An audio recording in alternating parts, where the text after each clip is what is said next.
Good morning সবাইকে। এখন আমি আর মা যাচ্ছি বললা আমাকে পুজো দেওয়ার জন্যে। এই যে সেই বললা যাওয়ার ফেমাস রাস্তা, যেখানে মানে সবাই দাঁড়িয়ে থেকে ছবি তোলে। এই যে এখানে তুলছিলও ছবি একজন, তো মানে সবাই তোলে, ফেমাসই হয়ে গেছে রাস্তাটা। আর এত সুন্দর রাস্তাটা যে এই দেখে তারই ভালো লেগে যায়। সত্যি খুব সুন্দর রাস্তাটা। আমাদের বাড়ি থেকে বললা প্রায় 5 কিলোমিটার। তো আমরা চলে এসেছি, কাছাকাছি চলে এসেছি। কাছাকাছি বলতে ওই তো বাইরেই চলে এসেছি। দেখি এবার স্কুটি রেখে যাব ভেতরে।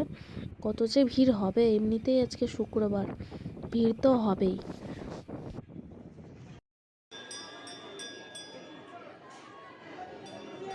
এখন আমরা মন্দিরের সামনে লাইনে দাঁড়িয়ে আছি। প্রচুর ভিড়, অনেক বড় লাইন পড়েছে। আমরা এমনিতেই লেট করে এসেছি, তার উপরে অনেক বড় লাইন, প্রচুর ভিড় হয়েছে। তো লাইনে দাঁড়িয়ে আছি, দেখা যাক কখন পুজো দিতে পারি। মায়ের কাছে যাওয়ার পরে এতটা মানসিক শান্তি লাগে যেটা বলে বোঝানো যাবে না। যতই ভিড় হোক না কেন, পুজো দেওয়ার পরে সেই ভিড়টাকে আর কিছু মনে হয় না, এতটাই ভালো লাগে।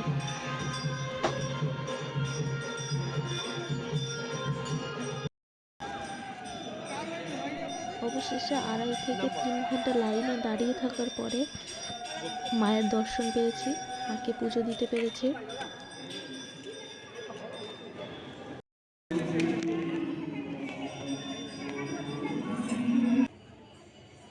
কালী মায়ের পুজো সেরে এখন ভোলানাথকে পুজো দিয়ে নিলাম। মানে আমার পুজো দেওয়া হয়ে গিয়েছিল, এখন মা পুজো দিচ্ছিল। তারপরে 4টা পর্যন্ত বসে থাকতে হবে। 4টার পরে অন্নভোগ হবে, তারপরে অন্নভোগ নিয়ে একবারে বাড়ি যাব। তারপরে আর ভিডিওটা কন্টিনিউ করা হয়নি।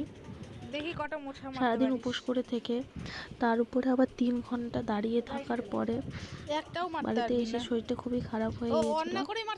তারপরে আর ভিডিও করা হয়নি। তারপরে সন্ধ্যাবেলা ভাবছিলাম যে কী নিয়ে ভিডিও করব। দেখছি ভাই মশা মারার ব্যাট দিয়ে মশা মারছে।